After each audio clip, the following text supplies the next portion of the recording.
호산나 찬송하리로다. 주의 이름으로 오시는 이여 찬송하리로다. 아멘. 주 예수님, 우리가 주님을 바라봅니다. 영원한 생명과 기쁨과 평안이 있는 주님의 품으로 나아갑니다. 우리를 주님의 빛으로, 그 참된 빛으로 비춰 주십시오. 주님을 예배하겠습니다. 아멘. 빛 되신 주, 빛 되신 주, 어둠 가운데 비추사 내 눈 보게 하소서. 예배하는 선한 마음 주시고 산 소망이 되시네. 빛 되신 주,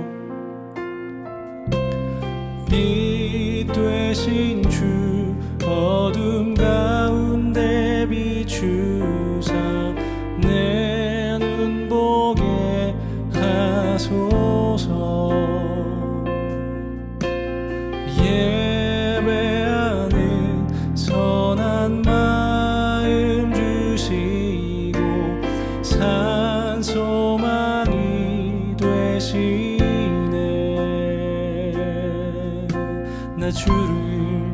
나 주를 경배하리. 엎드려 절하며 고백해 주 나의 하나님. 오 사랑스런 주님, 존귀한 예수님, 아름답고 놀라우신 주. 만유의 높임을 받으소서. 만유의 높임을 받으소서. 영광 중에 계신 주, 겸손하게 이 땅에 임하신 주 높여 찬양하리라.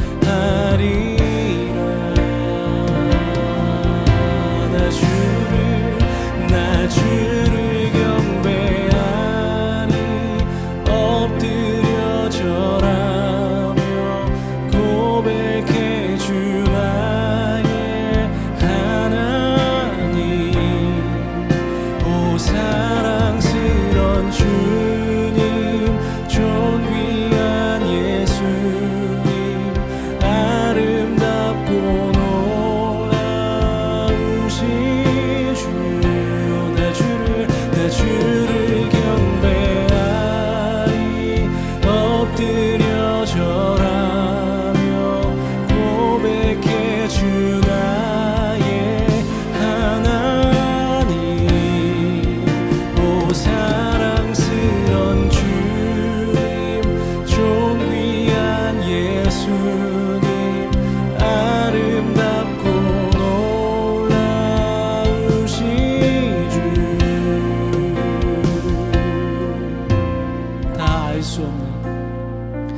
다 알 수 없네 주의 은혜, 내 죄 위한 주 십자가. 다 알 수 없네 주의 은혜, 내 죄 위한 주 십자가. 다 알 수 없네 주의 은혜, 내 죄 위한 주 십자가. 다 알 수 없네 주의 은혜,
남 되시네.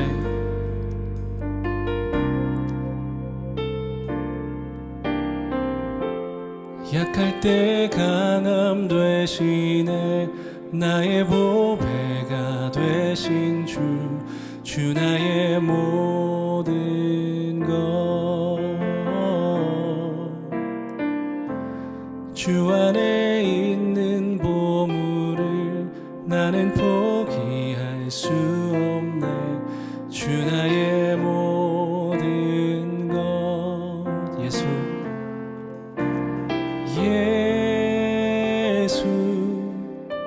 어린 양 존귀한 이름 예수 어린 양 존귀한 이름.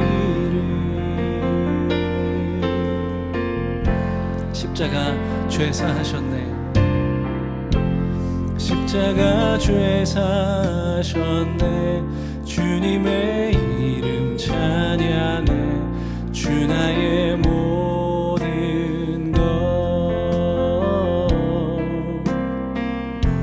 쓰러진 나를 세우고 나의 빈잔을 채우네. 주 나의 모든 것. 목소리 높여 찬양합시다. 십자가 죄사하셨네. 십자가 죄사하셨네.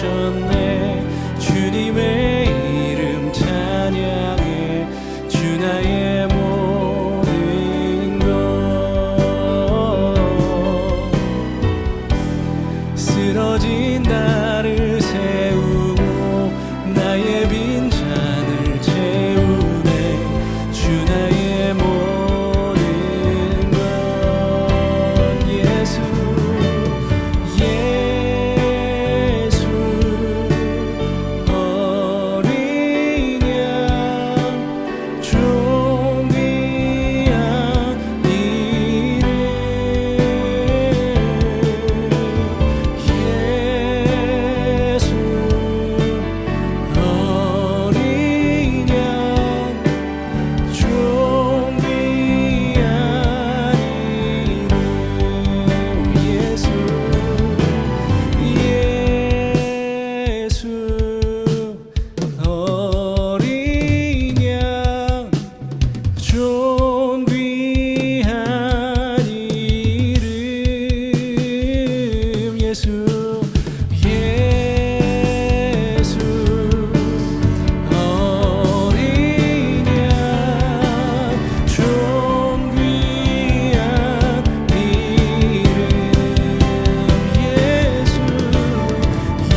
오늘은 사무엘하 13장의 말씀을 가지고 욕망이 아닌 소망으로 라고 하는 제목으로 함께 하나님 말씀을 나누도록 하겠습니다. 사무엘하 13장 오늘 본문을 처음부터 마지막 장까지 차례로 읽어 내려가다 보면 마치 TV에서 볼 수 있는 사극의 한 장면을 보는 듯 합니다. 역사 속에서 책임을 다하지 못했던 왕이 등장하고 또 그 왕 아래에서 자신의 욕망을 채우기 위해서 여러 일들을 꾸미는 왕자가 나오고 또 그 욕망 앞에 희생자가 되는 또 한 여인이 나오고 또 그 희생에 복수를 하려고 하는 또 오라비가 나오고 그리고 이 모든 일의 전개 가운데 상황에 따라 이쪽 편을 들었다가 또 저쪽 편을 들기도 하는 그런 권모술수에 능한 사람이 나오고 이런 모든 내용들이 오늘 사무엘하 13장에 그대로 나와 있습니다. 등장인물들의 모습을 보면 마치 정말 사극의 한 장면을 보는 것 같지요. 오늘 본문을 자세히 읽어보면 이제는 왕이 되어서 나라를 정말 잘 다스려야 함에도 불구하고 사무엘하 11장에서의 밧세바 사건 이후에 책임을 다하지 않는 그 무책임한 왕의 모습으로 다윗이 등장하게 됩니다. 그리고 다윗의 맏아들로서 암논이라고 하는 왕자가 등장하게 되는데 그는 자신의 욕망을 위해서 그 욕망을 어떻게든 성취하려고 하는, 이루려고 하는 인물로 기록되어 있어요. 그리고 그 욕망 앞에 희생자가 되는 다말이라고 하는 다윗의 딸이 등장하게 되고 그리고 다말의 오라비로서 이 모든 일에 복수의 칼을 갈고 또 그것을 실행에 옮기는 압살롬이라고 하는 왕자가 등장합니다. 그리고 그 사이에서 여러 권모술수를 꾸미는 요나답이라고 하는 인물도 등장하게 되지요. 성경을 특히 또 구약을 읽다 보면 굳이 이러한 내용이 성경에 있을 필요가 있나 싶은 내용들이 가끔 읽게 될 때가 있는데 오늘 특별히 사무엘하 13장의 이 이야기가 그러한 이야기이기도 합니다. 또 이거 이외에도 창세기에 가면 유다와 또 며느리 다말 사이의 일도 기록해 놓고 있지요. 우연찮게도 그 창세기에 기록되어 있는 그 유다와 며느리 다말에 관련된 이야기 가운데 그 여인의 이름도 다말이고 또 오늘 암논과의 사건 가운데 등장하는 여인의 이름도 또 다말인 것을 우리가 보게 됩니다. 아마도 역사 속에서 또 성경의 역사 속에서 욕망의 희생양으로 등장하는 한 여인을 대표해서 다말이라는 이름으로 우리에게 하나님께서 말씀해 주시는 것은 아닌가라고 하는 생각도 또 해보게 됩니다. 사무엘하 13장을 처음부터 끝까지 읽어나가면 한 5분 정도면 다 읽을 수 있습니다. 좀 더 뜻을 깊게 읽고자 한다면 10분 정도면 되겠죠. 그런데 실은 사무엘하 15장 1절부터 마지막 절까지의 이 모든 스토리는 사실은 5년 동안 이루어졌던 일들이에요. 암논이 다말과의 그 일이 벌어진 이후에 압살롬이 복수의 칼을 가는 시간이 2년의 시간이 흘러갑니다. 그리고 그 복수를 실행에 옮긴 이후에 압살롬이 이스라엘을 떠나 도망자의 삶을 사는 시간이 또한 3년이에요. 그래서 약 5년의 세월 동안 벌어지는 일을 우리는 한 장으로 만나게 되는 것이죠. 그런데 이 긴 시간에 대한 기록인 오늘 본문 속에 한 번도 제대로 언급되지 않는 분이 계신데 그분이 바로 하나님이에요. 인간의 무책임과 또 인간의 욕망, 그리고 인간의 희생과 또 복수, 그리고 권모술수가 다 등장하고 모든 것을 그 5년 동안에 벌어졌던 모든 일들을 이 한 가지 일로 모두 정리해 놓고 있는데 그런데 그 가운데 단 한 번도 제대로 언급되지 않는 것이 바로 하나님이라고 하는 사실입니다. 인간의 수많은 계획과 욕망, 또 권모술수와 복수가 난무하는 그 자리에 하나님은 고려사항이 되지 못하고 있어요. 그리고 이 단 하나의 사실이 결국은 더 큰 비극의 원인이 되어 버립니다. 이후로 사무엘하 13장 이후로 우리는 압살롬의 반란과 그리고 다윗의 예루살렘에서의 또 도망, 그리고 압살롬의 죽음, 또 그 이후에 여러 가지 일들을 우리가 보게 되는데, 그 뒤에 벌어지는 모든 일의 원인이 바로 오늘 13장이라고 하는 것이죠.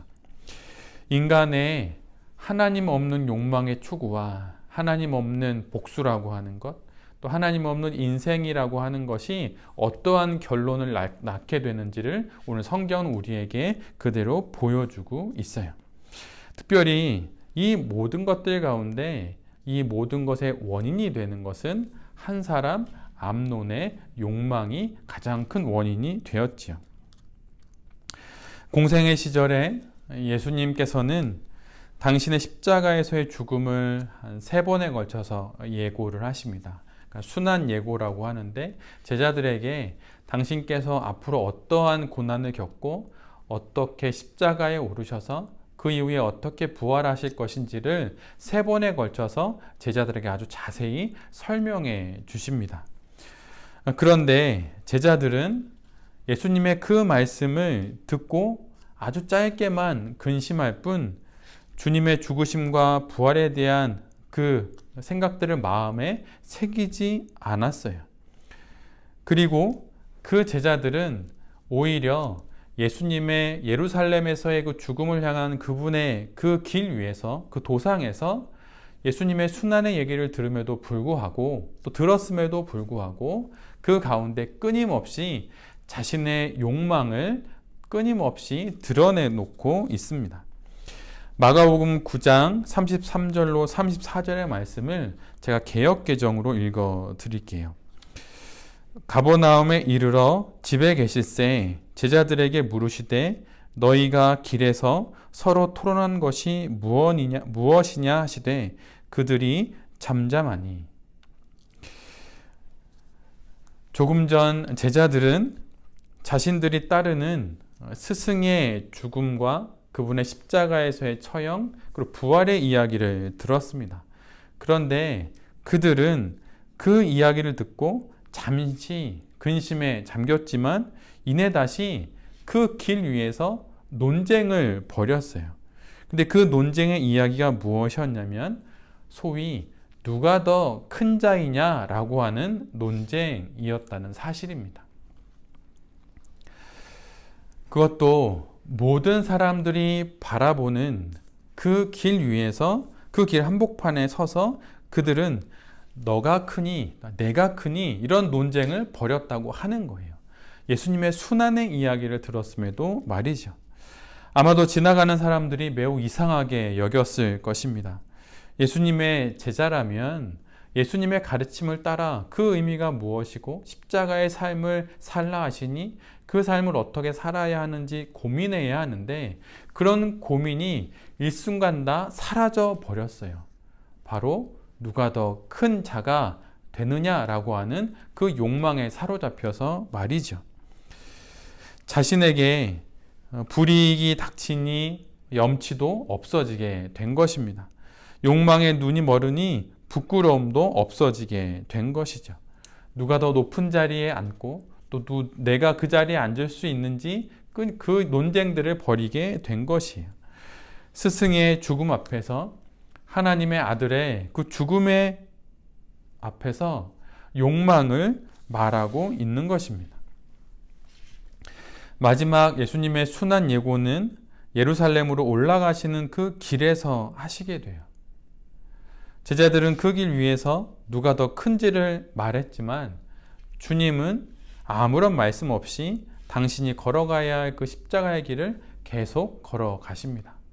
제자들은 그 이야기, 예수님의 이야기를 들었지만 욕망에 붙잡혀서 그냥 끊임없이 욕망을 어떤 식으로 성취할지를 이야기하고, 예수님은 당신이 가셔야 할 그 길로 묵묵히 걸어가는 것이죠. 그런데 여기서 인간의 욕망의 이야기가 결코 끝나지 않고 또다시 한번 인간의 욕망의 이야기가 성경 속에 등장합니다. 바로 세베대의 어머니가 등장해서 이런 부탁을 하는 거예요. 예수님께서 영광의 자리에 오르실 때, 그때 그의 자식들이 예수님의 오른편과 왼편에 앉을 수 있게 해달라고, 그 나라의 2인자요 3인자가 될 수 있게 해달라고 그렇게 말하는 것이죠. 그러자 일순간 제자들 사이에 또 한 번 또다시 누가 더 큰 자인지에 대한 논쟁이 벌어집니다. 영광의 자리를 요구한 세베대의 두 아들 야고보와 요한에게 제자들이 화를 퍼부었어요. 기회를 빼앗긴 것 같아서 분하였고 우라가 치밀어 올랐던 것이죠. 또다시 십자가의 그 길이 욕망으로 인한 다툼의 길이 되어 버립니다. 제자들은 예수님의 말씀을 그렇게 오래 들었음에도 불구하고 여전히 욕망의 화신이 되어서 그 길에 함께하고 있는 것을 우리 모두가 보게 돼요. 그들의 욕망은 예수님의 죽음도 보지 못하게 했습니다. 욕망에 눈먼 그런 사람이 되어서 지금 자신 앞에 있는 예수님에게 어떤 일이 벌어지는지, 그리고 자신이 지금 그토록 갖고 싶고 취하고 싶어하는 그 욕망의 결과물이 무엇인지 아무것도 분간하지 못하고 그들은 그렇게 제자임에도 불구하고 자신의 삶에 가장 필요하다고 여기는 그것을 욕망하고 있는 것이죠. 욕망으로 가득한 사람에게는 그 주변에 있는 모든 사람들은 자신의 욕망을 위한 배경이 되어 버립니다. 예수님도 그 제자들에게는 그런 배경이 되어 버린 거예요. 내가 더 큰 자가 되기 위해서, 내가 영광에 오르시는 그 예수님의 그 날에 그분의 왼쪽과 오른쪽에 앉는 사람이 되기 위해서 예수님을 포함한 그 모든 사람들이 내 삶의 풍경이 되어버려야 한다고 여기게 된 것이죠. 그가 누가 되었든 자기 욕망의 포획물이 되어야 한다면 어떻게든 취하고, 자기 욕망의 걸림돌이 된다면 언제라도 그 자를 내버릴 수 있는 모습이 바로 이 제자들의 모습입니다. 2000년 전 제자들은 그렇게 예수님을 내던져 버렸고 예수님의 가르침을 내던져 버렸어요. 그리고 오늘 본문에 등장하는 암논 역시 자신의 이 육적인 욕망을 채우기 위해서 그렇게 한 사람의 인생을 완전히 무너뜨려 버린 것이죠.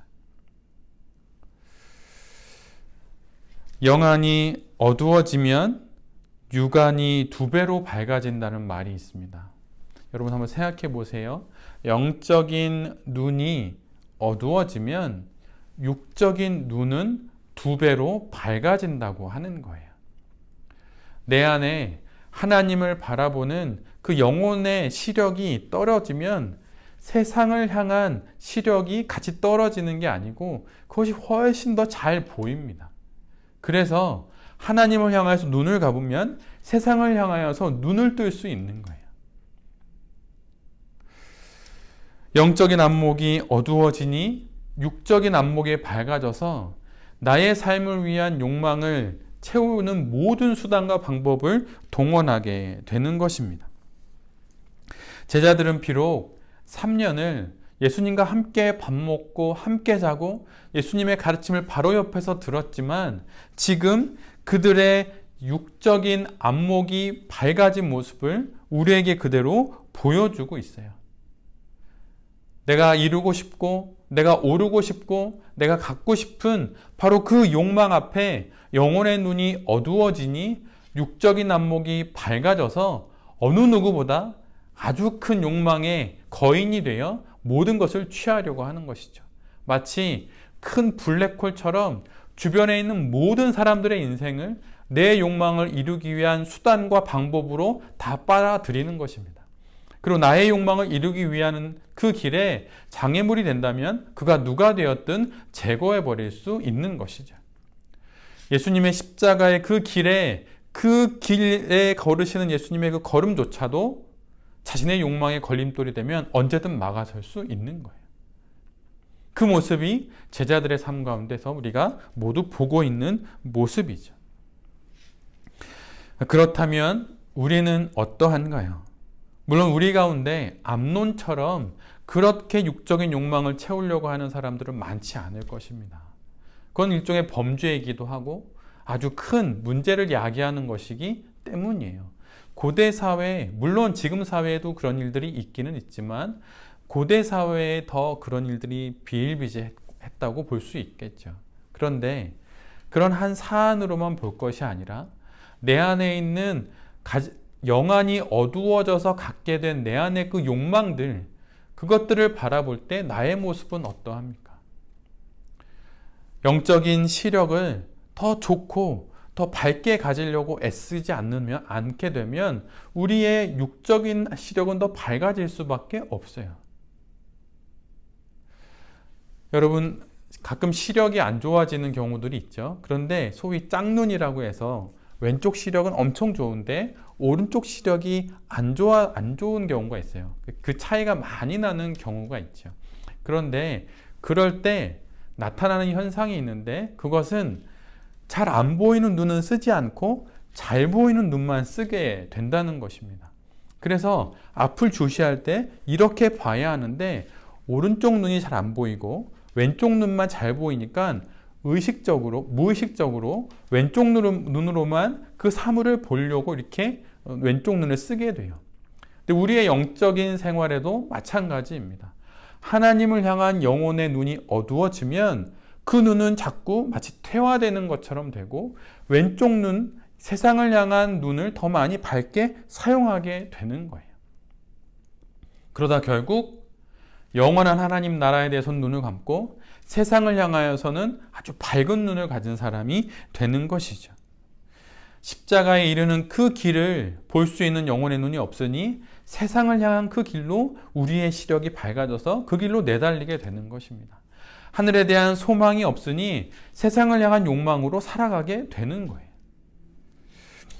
그리스도인이 된다는 것은 이 세상에 살지만 우리의 필요가 있고 우리가 채워야 할 우리의 욕구들이 분명히 있지만 우리가 그 모든 것들을 하늘의 소망의 관점으로 그 필요를 채워가며 살아가는 것입니다.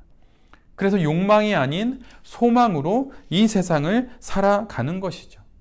밝은 영적인 안목을 갖고 나의 육적인 안목들을 제어하고 나의 육적인 안목들을 다시 조절하면서 영혼의 안목으로 세상을 바라보며 살아가는 것이죠. 5년이라는 긴 인생 속에서 벌어지는 사무엘하의 이 역사 속에 하나님이 한 번도 등장하지 않다고 하는 것은 그 안에 있는 그 어느 누구도 밝은 영혼의 눈을 가진 사람들은 아니었다는 것을 우리에게 말해주고 있는 것입니다.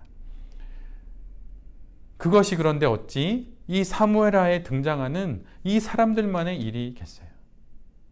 우리에게도 영혼의 눈이 어두우면 그렇게 육적인 것에 밝아서 세상의 것들을 취하며 어떻게든 더 많이 취하며 살아가려고 하게 되는 것입니다. 우리 모두 내가 성도이든 목회자이든 중직자이든 그 누가 되었든 더 깊은 영혼의 눈을 가지려고 끊임없이 간구해야 합니다. 갖고 싶다고 다 가질 수 있는 것은 아니지만 그것을 소망해야 하는 것이죠.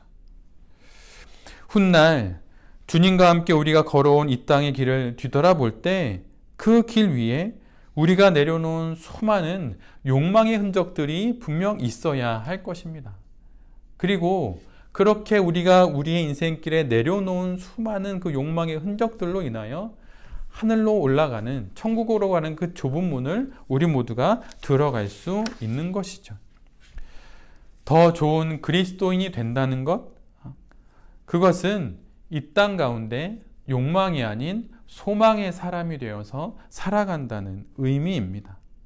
그리고 그런 인생을 살기 위하여서 하나님의 말씀을 가까이 하고 하나님을 만나는 그 기도의 시간을 많이 가지며 이 땅 가운데 밝은 영혼의 눈을 갖고 나의 주어진 단 한 번뿐인 이 인생을 살아가는 것이죠. 영혼이 밝아진 그 눈으로 우리의 인생을 잘 살아가는 것이 우리 모두에게 주어진 이 땅에서의 사명일 수 있는 것입니다. 언론인이자 교수이고 또한 사회운동가였던 리영희 선생이 어느 인터뷰에서 한 이런 말들이 있어요. 한번 잘 들어보십시오. 애국을 하는 사람이지만 거기에 거짓에 입각한 애국은 거부하는 사람입니다. 내가 종교처럼 숭앙하고 목숨을 걸어서라도 지키려고 하는 것은 국가가 아니에요. 이것은 분명합니다. 애국 이런 것이 아니에요. 진실, 바로 진실입니다. 리영희 선생이 이렇게 이야기하는 것입니다. 자신은 애국을 하기를 원한다고 말하는 거예요. 그런데 그냥 내가 그 나라의 국민이기 때문에 애국하는 것이 아니라 진실, 바로 그 진실을 추구하는 가운데 그 진실 위에 애국을 올려놓겠다고 그는 말하고 있어요.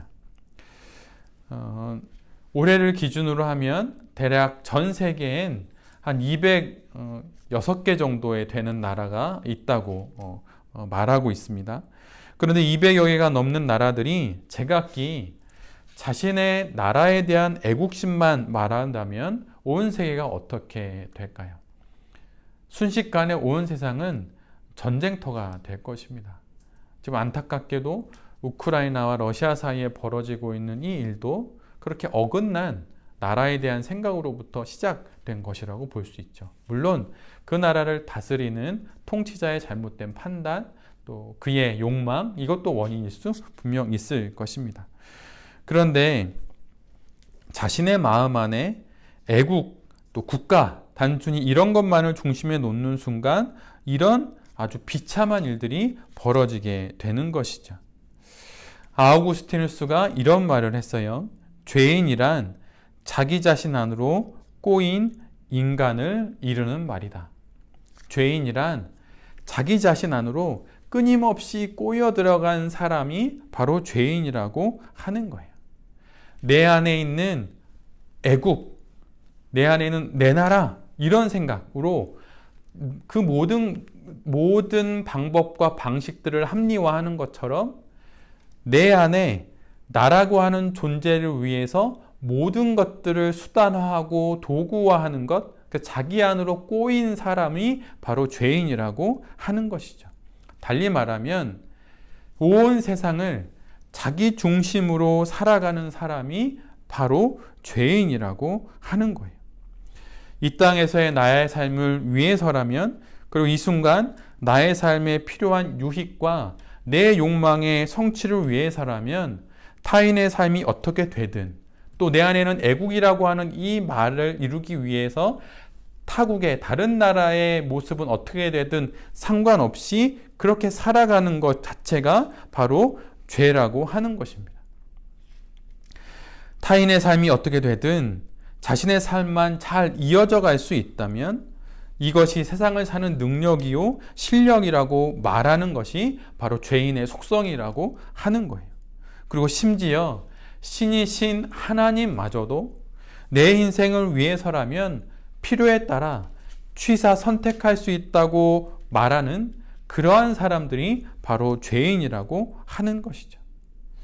권력도 욕망도 권모술수와 계략도 모두 나의 욕망을 이루기 위한 것이 되어 버리도록 살아가는 사람이 바로 죄인이라고 하는 것입니다. 그래서 내가 지금 나의 인생을 이러한 욕망으로 살아가고 있는지, 아니면 하나님을 바라보고 영혼의 눈으로 소망을 끊임없이 추구하면서 또 그것을 바라보면서 이 세상을 살아가고 있는지 다시 한번 뒤돌아볼 필요가 있습니다. 잠언 4장 23절에 보면 우리 모두가 잘 알고 있는 이런 말씀이 있지요. 개역개정으로 읽어드리면 모든 지킬 만한 것 중에 더욱 내 마음을 지키라. 생명의 근원이 이에서 남이라. 메시지에서는 이렇게 번역합니다. 두 눈을 부릅뜨고 내 마음을 지켜라. 마음은 생명의 근원이다. 소위 마음을 영혼의 문이라고 합니다. 그런데 문을 활짝 열어놓고 도둑이 집에 들지 않기를 바라는 것이 그것은 망상일 수 있겠죠. 이것처럼 영혼의 문인 마음을 지키지 않고 영혼이 안전하기를, 또 영혼이 풍성하기를, 그리고 영혼의 눈이 밝아지기를 기대하는 것은 어리석은 일입니다. 그래서 마음을 끊임없이 잘 지키고 마땅한 것에 마음을 열고 마땅하지 않은 것에는 철저히 마음의 문을 닫는 것이 우리 모두에게 있어야 하는 것입니다. 지켜야 할 것 중에 많은 것들이 우리 가운데 있을 수 있지만 가장 먼저 지키고 더욱 지켜야 할 것은 바로 마음이라고 하는 거예요. 한자 중에 시중이라는 말이 있죠. 때시의 가운데 중자입니다. 때의 중심, 그러니까 중심을 잡는 것을 말하죠. 이 말은 결국 때에 맞는 일을 하는 것을 뜻합니다. 그러나 때에 맞는 마음을 갖지 못하면 그 때에 맞는 일을 할 수가 없는 법이지요. 이처럼 우리의 마음이 욕망이 아닌 소망으로 우리의 마음이 잘 붙잡혀지고 우리의 마음이 잘 지켜질 때 우리가 그 마음에 맞는 일을 할 수 있고 또 그것을 이루어 나가며 삶을 살아갈 수 있게 되는 것이죠. 우리가 우리의 욕망에 붙잡혀 살아가는 그 삶은 쉼표가 없는 그런 인생이에요. 절제가 없고 제어가 되지 않는 그런 인생이죠. 그리고 이것은 하나님을 고려하지 않는 인생이고 하나님 앞에 욕망으로 내달리는 그런 바로 인생입니다. 오스왈드 챔버스가 이런 말을 했습니다. 하나님과 함께 믿음의 길을 걷다 보면 주님께서 종종 우리의 영웅들을 사라지게 하십니다. 하나님께서는 나의 영웅들의 자리에 친히 계시기 위해 그들을 데려가십니다. 여러분 혹시 이런 경험을 하십니까? 내가 믿음의 여정에 저 사람은 그 인물은 정말 영웅이다 라고 여겼는데 그가 어느 순간에 내 앞에서 사라지는 경험들을 이제 하게 될 때가 있는데 오스왈드 챔버스가 이렇게 이야기하는 거예요. 믿음의 여정에 내가 믿음의 영웅으로 여겼던 어느 한 사람이 있는데 어느 한순간 하나님께서 그를 데려가실 때가 있다. 왜냐하면 그 영웅의 자리는 다른 그 어떤 누구가 아닌 하나님이 계셔야 하는 자리이기 때문이라고 오스왈드 챔버스는 우리에게 이야기하고 있습니다. 사무엘하 11장부터 밧세바 사건 그 이후부터 다윗은 무너지기 시작해요. 사무엘상 1장부터 마지막 장까지 그리고 사울의 죽음 이후 왕위에 오르게 되는 그 다윗, 또 성전을 건축하려고 애를 쓰고 또 자신을 도왔던 모든 사람들을 품고 또 자신을 죽이려고 했던 그 사람의 자녀와 또 자녀의 자녀까지도 품는 그런 멋진 왕의 모습으로 다윗의 인생이 끝나면 정말 좋을 텐데 그렇지가 않아요. 그렇지 않은 이유는 바로 오스왈드 챔버스의 이 이야기가 바로 그 모든 나머지 다윗의 무너지는 인생을 기록하고 있는 그 목적이라고 할 수 있는 것이죠. 다윗은 이후의 인생 속에서 여지없이 무너집니다. 그리고 오늘의 이 사무엘하 13장의 이야기가 원인이 되어서 다시 그 나이 먹은 왕이 되어서 나이 먹은 인생이 되어서 도망자의 삶을 다시 살게 돼요. 그리고 자신에게 반기를 들었던 또 아들이 죽는 모습을 또 보게 되지요. 어떻게 보면 다윗에게 있어서 인생의 흑역사라고 볼 수 있는데 그 역사가 고스란히 아니 오히려 더 자세하게 기록되어 있습니다. 이것을 통해 우리가 알게 되는 건 우리의 이 인생 속에서 우리가 이 땅의 영웅이라고 여기는 그 사람의 삶을 보고 그렇게 살아야지 라고 할 것이 아니라 그것을 넘어서서 하나님을 소망하며 하나님을 바라보며 살아가는 그런 인생이 되어야 함을 우리에게 이야기해 주시는 것이죠. 이 세상에 아무리 그럴듯한 인생을 살았던 그 어떤 사람이라고 하더라도 그는 결코 하나님을 대신할 수 있는 존재가 되지 못합니다. 그 어떤 인생도 마찬가지예요. 그래서 하나님께서 사무엘하 후반부에 다윗의 인생을 우리에게 보여주시고 우리의 마음을 끊임없이 하나님에게 향하도록 그렇게 우리를 인도해 주시는 것이죠. 여러분, 신앙을 다양하게 정의할 수 있겠지만 신앙이란 하나님을 향한 영혼의 기울어짐이라고 말할 수 있어요. 여러분은 신앙의 연수가 길어지면 길어질수록 하나님을 향하여서 기울어지는 그 기울어짐이 더 많이 깊어지십니까? 아니면 여전히 뻣뻣하게 그냥 그대로인가요? 아니면 오히려 세상을 향하여서 다시 나의 기울기가 그쪽으로 향하고 있는 것은 아닌지 다시 한번 잘 생각해 볼 필요가 있습니다. 아주 짧은 순간 하나님에게 눈만 감으면 세상은 정말 우리를 아주 쉽게 끌어가 버려요. 그래서 늘 언제나 하나님에게 눈 떠 있으려고, 하나님을 향해 밝은 눈을 가지려고 끊임없이 우리가 애를 써야 합니다. 그리고 하나님이 그런 우리를 끊임없이 인도해 주시죠. 하나님을 바라보고 이 땅의 욕망이 아니라 하나님을 소망하는 그 마음으로 살아갈 때 우리가 이 세상에 이 많은 유혹 속에서 또 많은 부침이 있는 이 세상 속에서 또 많은 어려움과 시련이 있고 또 여러 때를 지나게 되는 세상 속에서 우리가 온전히 살아갈 수 있게 될 것입니다. 욕망이 아니라 소망으로, 또 세상의 밝은 눈이 아니라 하나님께 밝은 눈으로 그렇게 우리의 모든 날들을 잘 살아가는 그런 성도님들이 되셨으면 정말 좋겠습니다. 성도님들뿐만 아니라 또 이 말씀을 전하는 저 역시도 마찬가지예요. 목회자로 살고 있지만 잠깐 눈만 감으면 세상이 그렇게 밝아 보여요. 안 보이던 것도 보이고.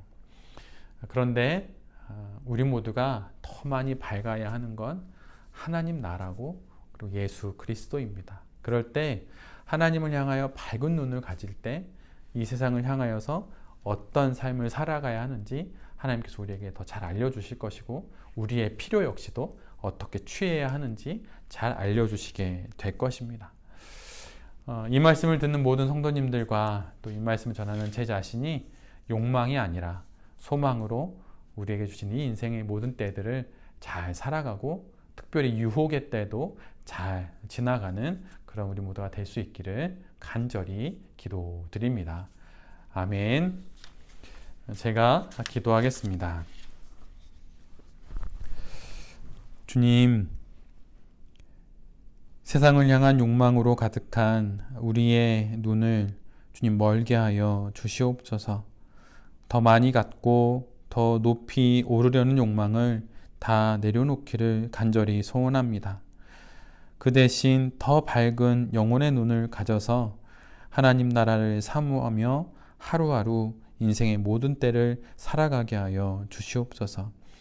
인생을 살아가는 매일의 걸음이 2000년 전 예루살렘을 향하여서 걸어가셨던 예수님의 그 걸음을 담기를 간절히 소원합니다. 그래서 욕망이 아닌 소망을 품고 세상이 아닌 하나님 나라를 바라보며 살아가는 인생이 되게 하여 주시옵소서. 주님, 당신의 십자가를 향한 그 걸음 뒤에 욕망의 화신이 아니라 소망에 순종하는 사람이 되어 잘 따라 걷게 하여 주시옵소서. 이 모든 말씀 우리 주 예수 그리스도의 이름으로 기도드립니다. 아멘. 제가 축도하겠습니다. 이제는 우리 주 예수 그리스도의 은혜와 하나님 아버지의 다함없는 사랑과 성령 하나님의 교통하심의 은총이 이 시간 두 손 모아 머리 숙여 욕망이 아닌 소망으로 살아가기를 다짐하는 모든 이들 위에, 그리고 그들의 가정과 직장과 사업장 위에, 그리고 이 나라와 온 열방 위에 이제로부터 영원까지 함께 하시옵기를 간절히 축원하옵나이다. 아멘.